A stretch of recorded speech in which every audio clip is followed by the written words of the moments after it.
السلام علیکم ورحمۃ اللہ وبرکاتہ۔ اہلاً و سہلاً، طالب علموں کے لیے خوش آمدید۔ الحمدللہ رمضان آنے والا ہوتا ہے تو ایک عجیب سا دل میں شوق، ولولہ، ایک عزم، ایک حوصلہ پیدا ہوتا ہے، اور اسپیشلی جب ہم قرآن سے جڑتے ہیں اور سب لوگ مل کر جڑتے ہیں قرآن سے، دل کی خوشی کی حالت عجیب سی ہوتی ہے۔ اللہ تعالیٰ ہمیں قرآن کے ذریعے سے اسی طرح سے خوش کرتا رہے اور ہمارے دلوں میں شرح صدر عطا کرتا رہے، آمین۔ افلا یتدبرون القرآن، کیا وہ قرآن میں غور و فکر نہیں کرتے؟ اسی ٹاپک کو لے کر الحمدللہ ہم یہ سیریز شروع کرنے جا رہے ہیں۔ اللہ تعالیٰ سے دعا ہے کہ اللہ تعالیٰ اس میں برکت دے اور ہمارے سینوں کو، ہمارے دلوں کو کھولے تاکہ ہم قرآن کو بہتر طریقے سے سمجھ سکیں اور اس کو اپنی عملی زندگی میں نافذ کر سکیں۔ پہلے آیت سن لیتے ہیں، اس کے بعد ہم کچھ اس پر ایکسپلین کریں گے کہ تدبر کیوں ضروری ہے قرآن میں۔ آئیے۔ اعوذ باللہ من الشیطان الرجیم، بسم اللہ الرحمن الرحیم، وما خلقنا السماء والأرض وما بينهما باطلا ذلك ظن الذين كفروا فويل للذين كفروا من النار أم نجعل الذين آمنوا وعملوا الصالحات كالمفسدين في الأرض أم نجعل المتقين كالفجار كتاب أنزلناه إليك مبارك ليدبروا آياته وليتذكر أولو الألباب۔ جزاکم اللہ خیراً۔ سورہ سعد کی یہ آیت تھی، اور خاص جو ہمارا ٹاپک ہے اس قرآن کی آیت کے بارے میں کہ کتاب انزلناہ مبارک لیدبروا آیاتہ ولیتذکر اولو الالباب، یہ بابرکت کتاب ہے جسے ہم نے آپ کی طرف اس لیے نازل فرمایا ہے کہ لوگ اس کی آیتوں میں غور کریں اور عقل مند اس سے نصیحت حاصل کریں۔ نحمدہ ونصلی علی رسولہ الکریم، اما بعد، فاعوذ باللہ من الشیطان الرجیم، بسم اللہ الرحمن الرحیم، رب اشرح لی صدری ویسر لی امری واحلل عقدۃ من لسانی یفقہوا قولی، اللہم ارنا الحق حقا وارزقنا اتباعہ وارنا الباطل باطلا وارزقنا اجتنابہ، آمین یا رب العالمین۔ تمام تعریف اللہ رب العالمین کے لیے ہے جو اس تمام کائنات کا تنہا خالق اور مالک ہے۔ اللہ سبحانہ وتعالیٰ کی تعریف ویسے ہی ہے جیسے اللہ سبحانہ وتعالیٰ نے خود اپنی تعریف فرمائی ہے۔ ہماری زبان اس بات سے عاجز اور قاصر ہے کہ ہم اللہ تعالیٰ کی تعریف بیان کر سکیں۔ سبحان اللہ، اس کے بہترین نام ہیں۔ اللہ تعالیٰ فرماتا ہے کہ اسے انہی ناموں سے پکارو۔ اللہ سبحانہ وتعالیٰ کی تعریف، اس کی کبریائی، اس کی عظمت کے گن تمام جن و انس، فرشتے، زمین اور آسمان پر ہم سب جانتے ہیں کہ مسلسل اس کی عبادت میں لگے ہوئے ہیں، فرشتے اور انسان بھی۔ انسان اپنے رب کا، اپنے خالق حقیقی کا شکر ادا کر ہی نہیں سکتا، نہ اپنی زبان سے اس کی تعریف بیان کر سکتا ہے۔ بس اللہ تعالیٰ ہی جو کچھ ہماری عبادتیں ہیں وہ قبول فرمائے۔ اور قرآن ہی ہمیں یہ بات بتاتا ہے کہ اگر تمام سمندر روشنائی بن جائیں اور تمام درخت قلم بن جائیں تو تمہارے رب کی باتیں ختم نہ ہوں۔ سبحان اللہ، کیسا وہ عظیم ہمارا رب ہے۔ اللہ اکبر، سبحان اللہ، ہم واقعی میں اپنے رب کی تعریف نہیں بیان کر سکتے۔ اسی رب العالمین نے، وہی ہمارا خالق، ہمارا مالک ہے، جو الرحمن الرحیم ہے، جو المنان ہے، جو بدیع السماوات والارض ہے، اسی خالق نے ہم انسانوں کی ہدایت کے لیے یہ قرآن نازل کیا۔ الحمدللہ، اللہ تعالیٰ کا جتنا شکر ہم ادا کریں کم ہے۔ امیجن کریے کہ قرآن کے بغیر زندگی کیا ہوتی، یا قرآن کے بغیر دنیا کیا ہوتی۔ یہ اللہ تعالیٰ کا ہم پر بہت بڑا احسان ہے کہ اس نے ہمیں قرآن کی نعمت سے مالا مال کیا، اپنے پاس سے وحی کے ذریعے سے لوح محفوظ سے اس قرآن عظیم کو نازل کیا۔ اسی لیے اللہ تعالیٰ خود فرما رہا ہے کہ کتاب انزلناہ الیک مبارک، کہ یہ کتاب ہے جو نازل کی ہے ہم نے آپ کی طرف، جو مبارک ہے، بابرکت ہے۔ سبحان اللہ، یہ کتاب کیسے بابرکت ہے؟ اس کتاب کو بابرکت کہا گیا ہے، اس کتاب میں تدبر کرنے کے لیے کہا گیا ہے، اس کتاب میں تفکر کرنے کے لیے کہا گیا ہے، اس کتاب میں استنباط کرنے کے لیے کہا گیا ہے، اس کتاب کو سمجھنے کی بات کی گئی ہے، اس کا ذکر کرنے کی بات کی گئی ہے، اس میں غور و فکر کرنے کی بات کی گئی ہے۔ کتنی عظیم یہ کتاب ہے، کتنی عظیم یہ وحی ہے جو اللہ تعالیٰ نے اپنے بندے محمد صلی اللہ علیہ وسلم کے قلب مبارک پر نازل فرمائی اور آپ کو رسالت کے لیے چنا۔ اور الحمدللہ ہم کتنے خوش قسمت لوگ ہیں جو قرآن کو ماننے والے، قرآن پر ایمان رکھنے والے ہیں۔ آج دنیا میں بہت سارے لوگ ہیں لیکن ہر کوئی قرآن پر ایمان نہیں رکھتا۔ ہر کسی کے گھر میں قرآن نہیں ہے اور ہر کسی کے دل میں بھی قرآن نہیں ہے، اور کچھ لوگوں کے گھروں میں اگر قرآن موجود بھی ہے تو وہ اسے سمجھ ہی نہیں پاتے ہیں، بے سمجھے بوجھے پڑھتے ہیں اور جیسا اس سے دل چاہتے ہیں اس کا مطلب اخذ کرتے ہیں۔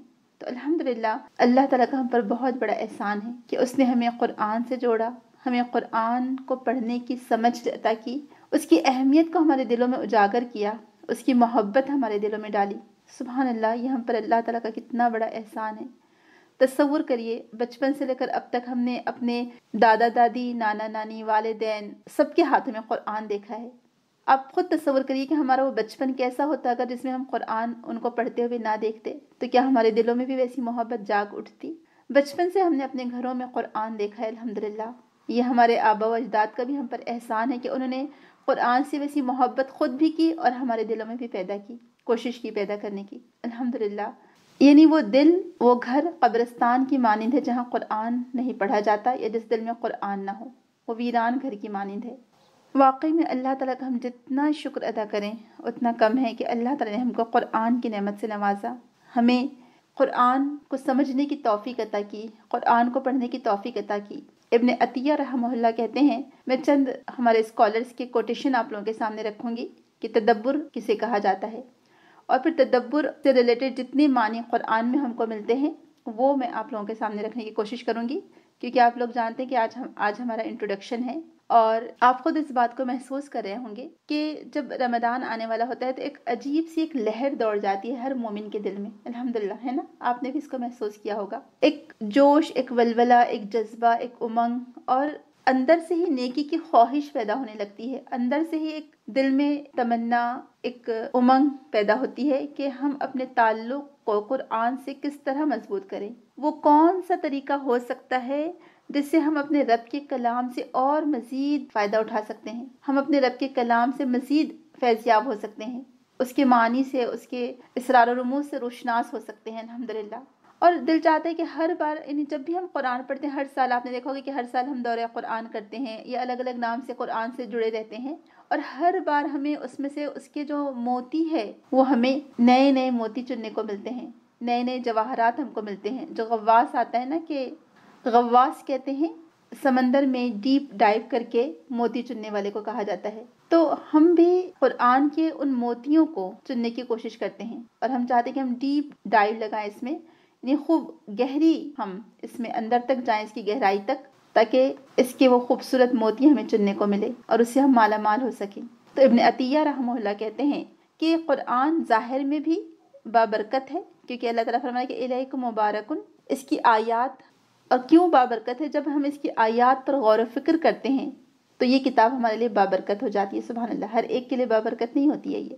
اور پھر یہ قرآن کریم کے نزول کے اسباب میں سے ہے کہ اس کو ترتیل سے پڑھا جائے تاکہ تدبر کرنے میں آسانی ہو، یعنی کچھ اسکالرز کا کہنا ہے کہ جب تک آپ ترتیل سے نہیں پڑھیں گے تب تک آپ کو تدبر بھی نہیں حاصل ہو سکتا۔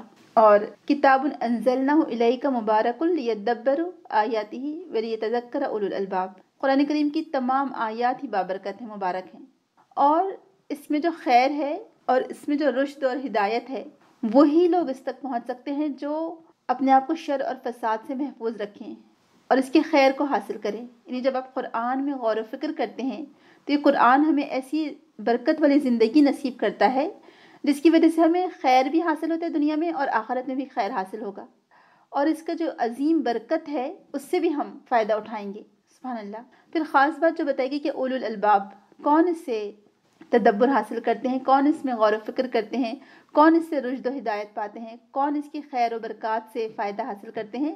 جو اولو الالباب ہیں، جو عقل والے ہیں، جو سمجھ بوجھ والے ہیں، جو شعور رکھتے ہیں۔ کون ہوتے ہیں یہ لوگ؟ جو قرآن میں غور و فکر کرتے ہیں، اپنی عقل کو بھی استعمال کرتے ہیں، لیکن اپنی عقل کو سپیریئر نہیں ٹھہراتے، بلکہ قرآن جس نے نازل کیا ہے رب العالمین، اس کی ہر بات پر سر اطاعت جھکاتے ہیں، وہ قرآن کا بار بار تذکرہ کرتے ہیں، اور یہ مسلمان کی شان میں سے ہے، یعنی کسی بھی مسلمان کی شان میں داخل ہے کہ وہ اس قرآن کا بار بار تذکرہ کرتا رہے۔ یعنی ہماری اور آپ کی مجلسیں جب ہوں، میں اور آپ جب کہیں ملیں آپ آپس میں کہیں ملیں، ایک دوسرے کے ساتھ تعلق قائم ہو، تب بھی جب بھی کہیں ہم ملیں تب اس قرآن کا تذکرہ ہو آپس میں، اور جب وہ سنتے ہیں ایک دوسرے سے قرآن تو وہ اس کے احسن کی پیروی کرتے ہیں. سبحان اللہ، یعنی قرآن کے جو احسن پہلو ہیں اس کی پیروی کرتے ہیں، پھر وہ اس میں تدبر کرتے ہیں اور پھر اس میں سے استنباط کرتے ہیں، اس کے معنی کو جاننے کی کوشش کرتے ہیں. لیکن کافر اس سے اعراض برتتا ہے، وہ اس کا تذکرہ نہیں کرتا، اس کو قرآن سننا اور پڑھنا اچھا نہیں لگتا، نہ کسی کی زبان سے سننا اچھا لگتا ہے، نہ قرآن کا تذکرہ، نہ قرآن کی باتیں. تو میں اور آپ غور کریں کہ میری اور آپ کی مجلسیں کیسی ہوتی ہیں. جب ہم لوگوں سے ملتے ہیں تو کیا اس میں اللہ کی کتاب کا تذکرہ ہوتا ہے؟ کیا اس کے معنی پر غور و فکر کیے جاتے ہیں؟ کیا اس میں تدبر کیا جاتا ہے؟ تو یہ غور کرنے کی بات ہے. قرآن کو بغیر سمجھے بوجھے پڑھنا، بغیر تدبر کے پڑھنا، اس میں بھی کوئی حرج نہیں، اس پر بھی آپ کو ہر حرف پر ایک نیکی تو مل ہی جائے گی. لیکن اصل جو اللہ تعالیٰ کے خاص بندے ہیں، جو اولو الالباب ہیں، وہ اس میں غور و فکر کرتے ہیں. جیسے کہ سورہ محمد کی آیت نمبر 24 میں آتا ہے افلا یتدبرون القرآن ام علی قلوب اقفالها، کیا وہ قرآن میں تدبر نہیں کرتے یا ان کے دلوں پر تالے پڑے ہوئے ہیں. ابن القیم جوزی رحمہ اللہ کہتے ہیں کہ انسان کا دل ایک منزل اور دروازے کی مانند ہے، اور جب دروازہ ہوتا ہے تو اس پر قفل پڑا ہوتا ہے، لاک ہوتا ہے دروازہ، اور وہ دروازہ اس وقت تک نہیں کھلتا جب تک کہ آپ اس کو چابی سے کھولنے کی کوشش نہ کریں. اور دلوں کے تالوں کو کھولنے کی چابی قرآن میں غور و فکر ہے. یعنی انسان اس بلندی تک پہنچ ہی نہیں سکتا جب تک وہ قفل نہ کھولے. قفل نہ کھولیں گا تو وہ منزل تک کیسے پہنچے گا؟ کیونکہ انسان کا جو قلب ہے وہ بتدریج، یعنی اس میں درجات ہیں بلندی تک پہنچنے کے، ایک منزل کی معنی نہیں، یعنی پہلے first floor, second floor, third floor, اس طرح سے. اب اگر وہ جب پہلے ہی دروازے کی چابی نہیں کھولے گا تو وہ اس بلند منزل تک کیسے پہنچے گا؟ اور یہ قفل جب تک نہیں کھلے گا، یہ تالا جب تک نہیں کھلے گا تو اس کے قلب میں ایمان اور قرآن داخل ہی نہیں ہوگا. کتنی بڑی بات ہے، آپ سوچ رہے کتنی صحیح بات ہے. یعنی ابن القیم جوزی رحمہ اللہ علیہ ہمیں کیا سمجھانے کی کوشش کر رہے ہیں کہ انسان کا دل منزل کی مانند ہے، ایک کے بعد ایک اوپر منزل ہے. یعنی وہ ایک مومن مدارج طے کرتا ہے نا اپنے تربیت اور تزکیے ایمان کے ساتھ. یعنی ایک جیسی حالت نہیں ہوتی مومن کی، کبھی ایمان کمزور ہوتا ہے، کبھی بہت زیادہ ہوتا ہے الحمدللہ. تو وہ قفل جب آپ نے لگا لیا ہے، جب آپ نے اس کو تالا لگا دیا ہے اور آپ نے اس کا دروازہ کھولا ہی نہیں ہے، تو کوئی چیز اندر کیسے داخل ہوگی آپ بتائیں؟ اور خاص طور سے قلب میں جو چیز داخل ہوتی ہے وہ ہے ایمان اور قرآن. اور قرآن سے ہی مومن اپنے ایمان کو مزید مزین کرتا ہے، اس کا ایمان مزید بڑھتا جاتا ہے. وَإِذَا تُلِّيَتْ عَلَيْهِمْ آيَاتُهُ زَادَتْهُمْ ایمانا، جب اس پر اللہ کی آیات پڑھی جاتی ہیں تو اس کا ایمان بڑھتا چلا جاتا ہے الحمدللہ. تو یہ اللہ کی آیات سے ہم کیوں اتنا رشتہ جوڑتے ہیں اور کیوں اپنا ناطہ جوڑتے ہیں اور کیوں اپنے تعلق کو مضبوط کرتے ہیں؟ کیونکہ ہم چاہتے ہیں کہ ہمارا ایمان بڑھے، ہمارے دلوں کے تالے کھلے اور اس میں قرآن اور ایمان سماتا چلا جائے. کیا خوبصورت وہ دل ہوگا، آپ سوچیں، جس میں قرآن ہو، اس میں غور و فکر ہو، جس میں ایمان ہو. پھر وہ نور علی نور کے مصداق ہوتا چلا جاتا ہے. کہ آپ اور میں چاہتے ہیں کہ ہمارا دل نور علی نور ہو، جس میں قرآن ہو، جس میں ایمان ہو.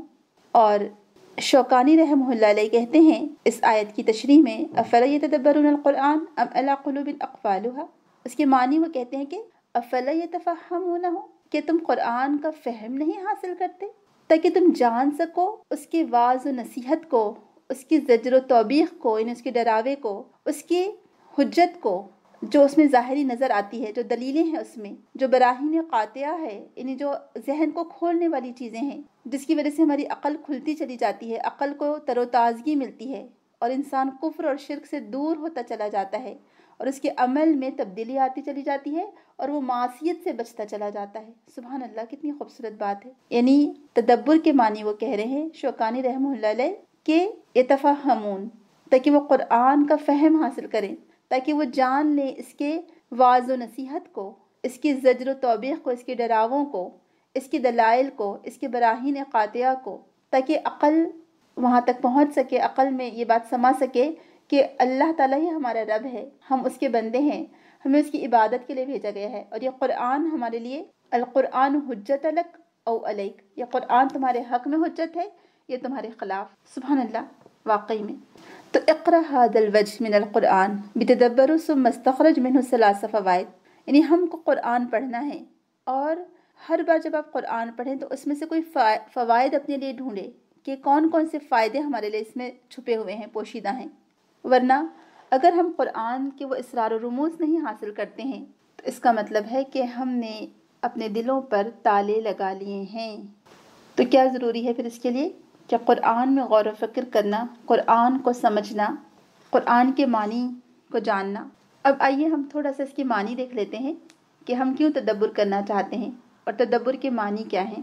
آج کا سیشن تھوڑا سا علمی پہلو پر ہے، انشاءاللہ کل سے ہم جب 1 by 1 جز کی ایک ایک آیت لیں گے تدبر کے لیے تو اس میں ہم عملی پہلو تلاش کریں گے اللہ نے چاہا تو قرآن کی جو ڈکشنری ہے، بہت مشہور جو بھی ڈکشنری جو عرب لوگوں نے لکھی ہے اور اس کو اردو میں ٹرانسلیٹ کیا ہے۔ اب دیکھیں قرآن میں بعض اوقات ایک ہی معنی کے ڈفرینٹ الفاظ آئے ہیں اور بعض اوقات ڈفرینٹ الفاظ کے ڈفرینٹ معنی آئے ہیں۔ تو قرآن میں غور و فکر کے لیے جو الفاظ استعمال ہوئے ہیں اس میں ہے تفکر، تدبر، تفقہ، ادکر، استنبطہ، یہ الفاظ آئے ہیں۔ 1 by 1 ہم دیکھتے ہیں کیونکہ ہم جب قرآن ابھی پڑھیں گے 1 by 1 روزانہ ایک ایک جز میں سے ایک ایک آیت ہم لیں گے اپنے لیے، یعنی قرآن کی تو ہر آیت بہت ہی بابرکت ہے، ہم یہی تمام چیزیں کریں گے، یعنی ہم اس میں غور و فکر کریں گے، تدبر، تفکر، تفقہ، تذکیر، استنباط۔ تفکر، تفکر الفکرہ، یہ قرآن میں آتا ہے کذالک یبین اللہ لکم الآیات لعلکم تتفکرون، اسی طرح اللہ تمہارے لیے اپنی نشانیاں واضح طور پر بیان کرتا ہے تاکہ تم غور و فکر کرو۔ سبحان اللہ، یعنی اس کے معنی ہوتے ہیں علم کو معلوم کی طرف لے جانے والی قوت۔ تفکر بمعنی سوچنا، غور کرنا، تأمل کرنا، کسی معاملے کے مختلف پہلوؤں پر غور کرنا۔ فکر، افکرہ، فکر اور تفکر سب یہ ایک ہی معنوں کے قریب قریب ہیں۔ فکر بمعنی سوچ، بمعنی کسی معاملے میں دلائل پر غور کرنا، یہ تفکر ہوا۔ تدبر دبر سے نکلا ہے، کسی چیز کی پچھلی طرف، پشت یا پچھلے حصے کو کہتے ہیں، یعنی بیک کو، اور ادبرہ بمعنی پیٹھ پھیرنا ہے، اور تدبر بمعنی کسی کام کے انجام کو سوچنا۔ غور سے سنیے، کسی کام کے انجام کو سوچنا، نتائج پر غور و فکر کرنا کہ اس کا نتیجہ کیا نکلے گا، رزلٹ کیا نکلے گا، پھر اس کے مطابق لائحہ عمل بنانا، پلاننگ کرنا، اور اسی بات کا نام تدبیر بھی ہے۔ جیسے قرآن میں یہ لفظ ان معنوں میں بھی آتا ہے افلم یدبروا القول ام جاءہم ما لم یأت آباؤہم الاولین، کیا انہوں نے اس کلام میں غور نہیں کیا یا ان کے پاس کوئی ایسی چیز آئی ہے جو ان کے پہلے باپ دادوں کے پاس نہیں آئی تھی؟ پھر اس قرآن میں غور و فکر کی بات کی گئی ہے، تدبر کی بات کی گئی ہے۔ تیسرا قرآن میں اس سے قریب معنی کے لیے جو لفظ استعمال ہوتا ہے تفقہ، الفقہ، فلولا نفر من كل فرقة منهم طائفة ليتفقهوا في الدين، سورۃ توبہ کی آیت ہے کہ پھر کیوں نہ ہر فرقے میں ان کی ایک ایسی جماعت نکل کھڑی ہوئی جو دین میں سمجھ پیدا کرے۔ تفقہ، فقہ بمعنی علم میں حاضر سے غائب تک پہنچنا، یعنی ابھی سامنے جو حاضر علم ہے اس سے غائب تک پہنچنا پیچھے، یعنی رسول اللہ صلی اللہ علیہ وسلم کے زمانے میں، بعد کے صحابہ کے دور میں اس کے کیا معنی تھے۔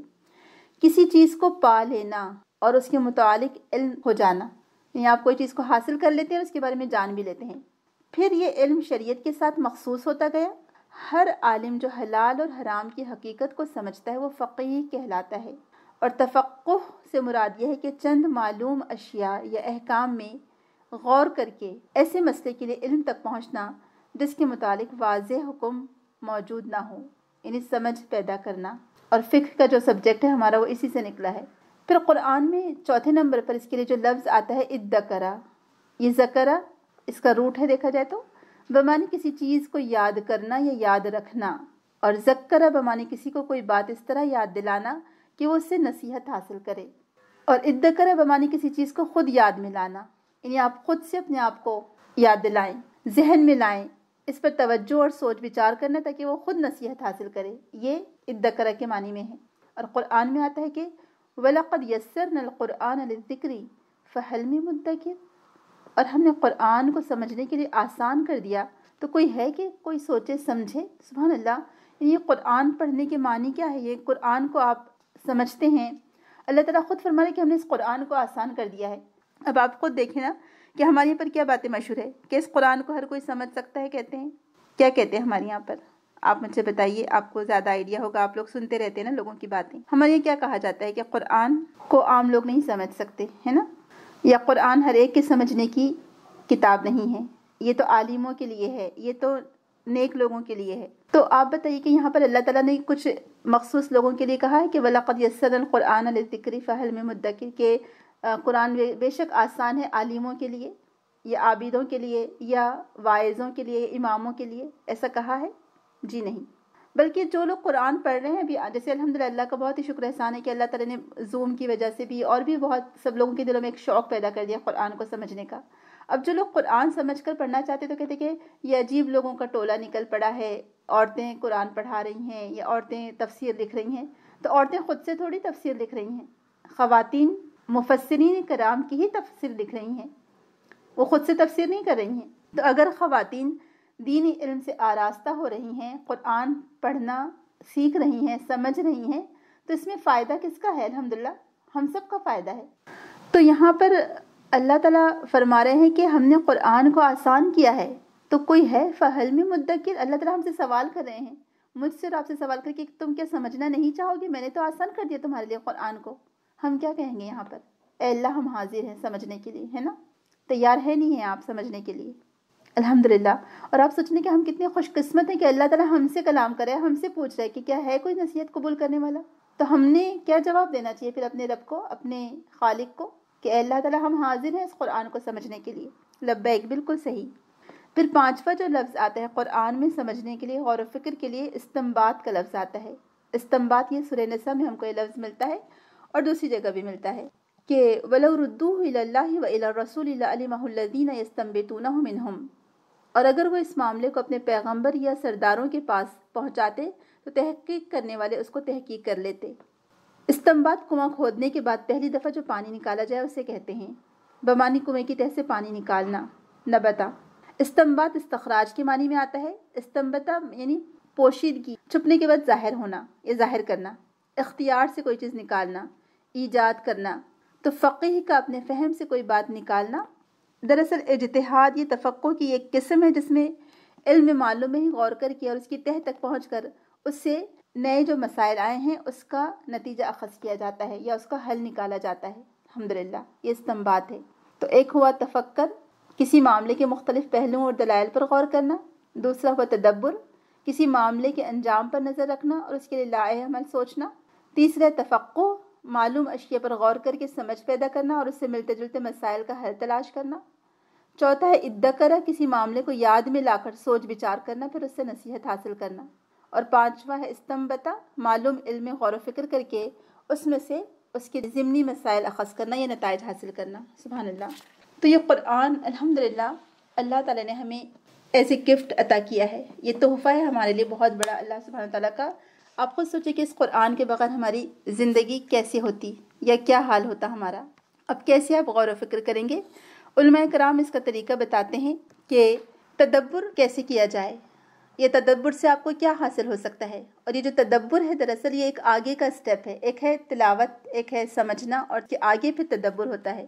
آپ دیکھیں تدبر کا حق ادا کرنے کی کوشش کی جا سکتی ہے لیکن تدبر کا حق ادا نہیں کیا جا سکتا۔ اس کے لیے آپ کو وقت لگانا پڑے گا اور اس کے لیے آپ کو کوالٹی ٹائم دینا ہوگا۔ یعنی آپ چلتے پھرتے قرآن نہیں سن سکتے، ڈرائیونگ کرتے ہوئے نہیں کر سکتے یہ کام، ٹھیک ہے؟ چلتے پھرتے قرآن سنیں گے تو آپ کے کانوں میں پڑتا رہے گا تو اس سے آپ کو یاد ہوگا، وہ بھی اچھی بات ہے۔ وہ بھی آپ یعنی صرف قرآن سننے کے لیے آپ چلتے پھرتے قرآن لگا سکتے ہیں، آپ نے موبائل پر پلے کر دیا یا کار میں جاتے ہوئے آپ نے اس میں لگا لیا قرآن، کوئی حرج نہیں ہے، سن سکتے ہیں آپ کھانا پکاتے ہوئے، ڈرائیونگ کرتے ہوئے، کچھ کام کرتے ہوئے، بہت اچھی بات ہے یہ الحمدللہ۔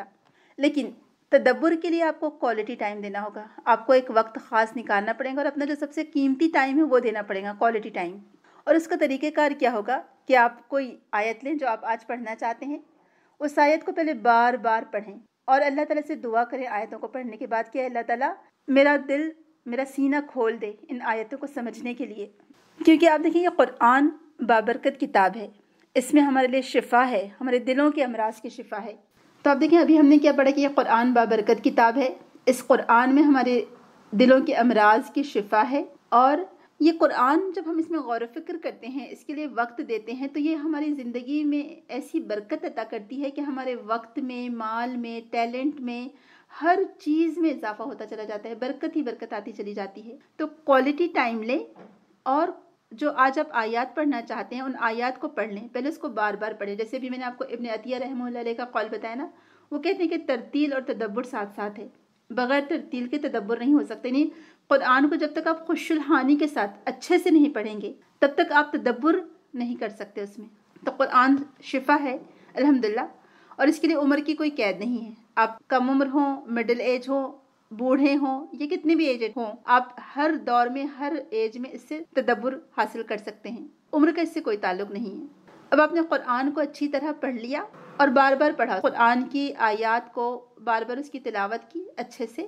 اس کے بعد آپ، چونکہ ہم نان عربک لوگ ہیں، ہماری لینگویج عربی نہیں ہے، جن کی عربی زبان یعنی مادری زبان کی طرح جو بولتے اور سمجھتے ہیں تو ان کے لیے تو بہت اچھی بات ہے، کوئی ترجمے کی ضرورت نہیں ہے. لیکن چونکہ ہماری مادری زبان نہیں ہے تو اب ہم کیا کریں گے کہ ایک بار ہم نے تلاوت کر لی، 2 بار کر لی، 3 بار کر لی، جتنا ہم کو سفیشینٹ لگتا ہے کہ تلاوت انف ہو گئی. یعنی ہم نے بار بار ایک ہی آیت کی، ایک ہی پیراگراف کی تلاوت کر لی. اس کے بعد ڈفرینٹ تفاسیر سے، ڈفرینٹ تراجم سے ترجمہ اس کا پڑھیں گے، ڈفرینٹ جو رائٹرز نے اس کا ترجمہ لکھا ہے. اور اب دیکھیے ترجمانی ہوگی یہ، کیونکہ قرآن کا ترجمہ کرنے کی کسی میں طاقت نہیں ہے، کیونکہ یہ اللہ کا کلام ہے. اللہ کے کلام کو بھلا کوئی ٹرانسلیٹ کر سکتا ہے؟ پاسبل ہی نہیں ہے، کسی انسان کے بس کی بات ہی نہیں ہے. تو جو بھی ہمارے علماء کرام نے کوشش کی ہے، انہوں نے ٹرانسلیشن کرنے کی کوشش کی ہے، ترجمانی آیات کی، ترجمہ نہیں کہہ سکتے ہم اس کو، ٹھیک ہے. تو اب ڈفرینٹ اسکالرس کا، ڈفرینٹ رائٹرز کا آپ ترجمہ پڑھیں، اور ہو سکے تو کسی قاری سے بھی اس کو سن لیں ان آیات کو. تو آپ نے تلاوت کر لی 2-3 دفعہ، آپ نے کسی قاری سے بھی سن لیا، آپ نے اس کا ڈفرینٹ رائٹر کا لکھا ہوا ترجمہ بھی پڑھ لیا الحمدللہ. اب اس کو کیا کریے، اب غور کریے اس میں اور اس کو ریلیٹ کریے اپنی زندگی سے کہ اچھا یہ آیات میری زندگی پر کیسے مستنبت ہوتی ہے، کیسے ریلیٹ کرتی ہے، اس آیت سے میں کیا فائدہ اٹھا سکتی ہوں، یہ آیت مجھ سے کیا کہہ رہی ہے، یہ آیت مجھ سے کیا تقاضا کر رہی ہے، یہ آیت مجھے کن چیزوں سے روک رہی ہے، اور یہ آیت مجھے کن چیزوں کو کرنے کا حکم دے رہی ہے، یہ آیت مجھ سے کیا تقاضا کرتی ہے ذاتی طور پر بھی اور کلیکٹیولی بھی. تو اس طرح سے پہلے آپ اپنے بارے میں خود سوچئے اس آیت کو لے کر کہ یہ آیت مجھ سے کیا تقاضا کر رہی ہے، میری زندگی سے اس آیت کا کیا تعلق ہے. اس کے بعد ڈفرینٹ مفسرین کی تفسیر اس کے بارے میں پڑھیے کہ انہوں نے کیا لکھا ہے. پھر اس سے ریلیٹڈ کوئی حدیث پڑھیے کہ اس سے ریلیٹڈ کوئی حدیث ملتی ہے رسول اکرم صلی اللہ علیہ وسلم کی صحیح. یہ صحابہ نے اس آیت کو کس طرح سے لیا تھا، جب ان کے سامنے یہ آیت نازل ہوئی تو انہوں نے اس کو کس طرح سے اپنے اوپر نافذ کیا، کس طرح سے اس کے اوپر عمل کیا، یا کیا معنوں میں اس کو لیا. اور دیکھیں یہی چیز جو قرآن ہمیں بدلتا ہے وہ اسی وجہ سے تو بدلتا ہے جب ہم غور و فکر کرتے ہیں، جب ہم اس میں تفکر اور تدبر کرتے ہیں. اور ایکچولی قرآن انسان کو چینج کر دیتی ہے. ابھی آپ کا جو ویو تھا وہ بالکل چینج ہو جائے گا. یعنی قرآن انسان کو عاجزی عطا کرتا ہے، قرآن انسان کو ایک دوسرا ہی انسان بنا دیتا ہے. جیسے وہ کسی نے کہا تھا نا، آج ایک شعر آیا تھا جس میں بتایا گیا ہے کہ پہلے آپ کے نظریات کیسے ہوتے ہیں، لیکن جب آپ قرآن پڑھنے والے اور قرآن میں غور و فکر کرنے والے ہوتے ہیں اور قرآن کو سمجھ کر پڑھنے والے ہوتے ہیں تو آپ کا جو ویو ہے وہی چینج ہو جاتا ہے، جو آپ کا نظریہ ہے وہی چینج ہو جاتا ہے. آپ کے اندر درگزر کی صفت آ جاتی ہے، آپ کے اندر عاجزی آتی ہے. یہ قرآن بدل دیتا ہے انسان کو. اور ہم یہ ہمیشہ بات کہتے ہیں جب بھی ہمارا رمضان سے پہلے قرآن سے ریلیٹڈ کوئی بھی سیریز شروع ہوتی ہے تو یہ بات ہمیشہ میں کہتی ہوں کہ دیکھیں قرآن تبدیل کرنے والی کتاب ہے جو انسان کو چینج کر کے رکھ دیتی ہے. آپ قرآن پڑھ رہے ہیں لیکن آپ کے اندر، آپ کے رویے میں، آپ کے عمل میں کوئی تبدیلی نہیں آ رہی ہے، اس کا مطلب قرآن نے آپ پر وہ اثر کیا ہی نہیں. تو اپنے آپ پر غور کریں. جیسے کسی نے کہا تھا نا کہ نگاہ عیب گیری سے جو دیکھا اہل عالم کو، کوئی کافر، کوئی فاسق، کوئی زندی کے اکبر تھا، مگر جب ہو گیا دل احتساب نفس پر مائل، مگر جب ہو گیا دل احتساب نفس پر مائل. اور یہ قرآن یہی آپ کے اندر پیدا کرتا ہے، آپ کو اپنا احتساب کرنا سکھاتا ہے، یہ تدبر، یہ تفکر. مگر جب ہو گیا دل احتساب نفس پر مائل، ہوا ثابت کہ ہر فرزند آدم مجھ سے بہتر تھا. یہی تو صحابہ کی سوچ ہو گئی تھی، جو پہلے ایک دوسرے کے اوپر فخر جتانے والے، ایک دوسرے کے نسب پر فخر جتانے والے، سبحان اللہ، وہ کیسے بن گئے تھے، کیسے عاجز بن گئے تھے، کیسے ان کے اندر عاجزی، کیسے ان کے اندر دریا دلی آ گئی تھی، کیسے درگزر کی صفت آ گئی تھی. ان کے اندر اختلاف رائے تو ہوتا تھا لیکن وہ دشمنی پر نہیں اتر آتے تھے ایک دوسرے کے. وہ اختلاف رائے کرتے تو کچھ اصولوں کی پابندی کے ساتھ کیا کرتے تھے. ان کے اندر ایک دوسرے کی خیر خواہی تھی. یہ قرآن پر انہوں نے تدبر ہی تو کیا. یہ تدبر یہ انسان کو، اس کے عمل کو چینج کر دیتا ہے. یہ پریکٹس میں آتی چلی جاتی ہیں ہماری آیات اور آگے لوگوں کے لیے مزید خیر کا ذریعہ بنتی ہے. جیسے آپ دیکھیں اپنے لان کو جب آپ پانی دیتے ہیں یا باغ کو مالی پانی دیتا ہے، ایک ہوتا ہے چھڑکاؤ کرنا اور ایک ہوتا ہے کہ دیر تک سیراب کرنا تاکہ جڑوں تک اندر تک پانی چلا جائے۔ تو جو جڑوں تک اندر تک پانی جب جاتا ہے تو وہ زیادہ فائدہ دیتا ہے یا اوپری اوپری بارش فائدہ دیتی ہے؟ آپ بتائیں کون سی چیز زیادہ فائدہ دیتی ہے؟ جو جڑوں تک اندر تک جاتی ہے نا؟ تو یہ قرآن آپ اس کو اپنے جڑوں کے اندر تک لے جائیے، دل کی گہرائیوں تک لے جائیے اس قرآن کو، اس میں غور و فکر کریے، آپ دیکھیے تو صحیح کیسے وہ آپ کو چینج کرتا ہے۔ یعنی جب پھر ایسا ہو نہیں سکتا کہ قرآن آپ پڑھ رہے ہیں اور آپ کو رونا نہ آئے صحیح میں، یعنی ایسی وہ ہمارے دل کی حالت تبدیل کر دیتا ہے یہ قرآن جب ہم پڑھتے ہیں یا جب ہم سنتے ہیں کسی سے تلاوت، یقین جانیے دل کی حالت بہت عجیب سی ہو جاتی ہے، ایک سوز ہے اس میں۔ تو جب آپ اس کو دل کے اندر تک جڑوں تک پہنچائیں گے، اپنے دل کے تالوں کو کھولیں گے اور اندر تک یہ قرآن جب پہنچے گا تو یہ آپ کو سیراب کر دے گا۔ پھر آپ دیکھیں کہ کیسے وہ پودوں میں کیسی فریشنس، کیسے وہ خوش رنگ پودے، ہرے بھرے پودے آپ کو نکھرے ہوئے نظر آئیں گے۔ تو آپ بھی اپنے دل کو اس قرآن سے اس طرح سیراب کریں، اس قرآن کے اندر اپنے آپ کو ڈبو دیں، اس کے اندر تک چلے جائیں یا اس کو اپنے اندر تک جذب کر لیں۔ پھر آپ دیکھیں کہ کیسی تر و تازگی آپ کو نصیب ہوتی ہے، سبحان اللہ، کیسی فریشنس آپ کو ملتی ہے، اور کیسی جو نورشمنٹ بولتے ہیں نا کہ یہ قرآن آپ کو ایک طرح سے بڑھائے گا، آپ کے اندر آپ کو بڑھاتا چلا جائے گا ہر چیز میں۔ جب آپ اس کیفیت سے نکل کر باہر آئیں گی تو آپ دیکھیں جب ہم شاور لیتے ہیں، جب انتہا کی گرمی ہو، آپ کچن میں کام کر رہی ہوں اور بہت دیر سے گرمی میں ہوں، یا باہر سے کہیں آپ آتی ہیں تھک تھکا کر اور گرمی انتہا کی تھی، آپ جا کر شاور لیتی ہیں، جب شاور لے کر آپ نکلتی ہیں اور بالکل ٹھنڈے کپڑے پہن لیتی ہیں لان کے، تو کتنی فریشنس فیل ہوتی ہے نا، وہ جو تازگی ہوتی ہے شاور لینے کے بعد ایک الگ ہی انسان کو فریشنس کا احساس دیتی ہے۔ تو یہی قرآن جب آپ اس کو اپنے اندر تک لیتے ہیں، ڈیپ اس کے اندر گہرائی تک جاتے ہیں، تو یہ آپ کو تازگی کا احساس دیتا ہے، آپ کے لیے نئے نئے دروازے کھولتا ہے، کیونکہ اس میں اولو الالباب کا لفظ آیا تھا نا کہ عقل کے ایسے دریچے واہ ہوتے ہیں، الحمدللہ کھلتے چلے جاتے ہیں کہ انسان خود حیران ہو جاتا ہے، الحمدللہ سبحان اللہ، واقعی میں۔ تو نئے نئے راستے کھلتے ہیں عمل کے، اور علم کے بھی نئے راستے کھلتے ہیں، اور خود سوچے کہ جن کے دروازے ہی بند ہو، جن کے قفل پڑا ہو، وہ کیا پھر خیر حاصل کر سکیں گے۔ تو اس کو سمجھ کر پڑھنے سے، اس پر عمل کرنے سے آپ جو کمفرٹیبل فیل کریں گے اپنی زندگی میں، جو کمفرٹنس آپ فیل کریں گی، وہ آپ کہیں آپ کو نہیں مل سکتی، دنیا کی کسی دولت میں نہیں مل سکتی۔ میں ایک عبداللہ بن مسعود کے بارے میں ہم انشاءاللہ جب بھی کوئی نہ کوئی موقع رہے گا ہم کوٹیشن لیتے جائیں گے ان کے، کیونکہ وہ قرآن سے ان کو بہت شغف تھا، بہت زیادہ دلچسپی تھی، اور قرآن سے ان کا ایک ایسا تعلق تھا کہ جیسے وہ قرآن میں بس کہتے ہیں کہ قرآن ہی میں وہ گم ہو کر رہ گئے تھے، سبحان اللہ۔ اور وہ کہتے ہیں کہ 70 سے زیادہ صورتیں میرے سامنے نازل ہوئیں جب میں رسول اللہ صلی اللہ علیہ وسلم کے ساتھ تھا، تو مجھے معلوم ہے کہ قرآن کب، کہاں، کیسے اور کس حالت میں نازل ہوا، سبحان اللہ۔ آپ سوچیں کہ کیا ان کا قرآن سے تعلق ہوگا، اور صرف 6 نمبر پر انہوں نے اسلام قبول کیا تھا عبداللہ بن مسعود رضی اللہ عنہ نے، اور رسول اکرم نے فرمایا تھا کہ قرآن سیکھنا ہو تو جو 5 لوگوں کا نام لیا تھا اس میں ایک عبداللہ بن مسعود رضی اللہ عنہ بھی تھے۔ تو وہ قرآن سے ان کا جو شغف اور ان کی جو دلچسپی تھی، وہ کہا کرتے تھے، یعنی دیکھیں قرآن جو حامیم سجدہ والی جتنی بھی صورتیں ہیں تو اس کی کوئی فضیلت نہیں ہے، یعنی اس کے بارے میں کوئی حدیث نہیں ہے کہ یہ حامیم والی صورتیں آپ پڑھیں گے تو اس کی فلاں فلاں، جیسے سورہ کہف کی فضیلت ہے، سورہ بقرہ کی فضیلت ہے، ایسے حوامیم کی کوئی فضیلت نہیں ہے۔ لیکن چونکہ وہ مکی صورتیں تھیں اور اس میں آخرت کے تعلق سے اللہ سبحانہ تعالیٰ کا تعارف ہے، آخرت ہے، جنت ہے، جہنم کا ذکر ہے اس میں، تو وہ کہا کرتے تھے کہ جب میں یہ حوامیم پڑھتا ہوں تو میں اپنے آپ کو جنت کے روضات میں محسوس کرتا ہوں، سبحان اللہ۔ عبداللہ بن مسعود جب قرآن پڑھا کرتے تھے تو ان کے لیے قرآن کی ڈفرینٹ صورتوں میں ڈفرینٹ ان کو ویو لگتا تھا، کہ میں ایسے لگتا ہے گویا کہ میں جنت کے باغات میں چل رہا ہوں قرآن پڑھتے ہوئے۔ آپ کے جنت کے باغات کون سے ہیں؟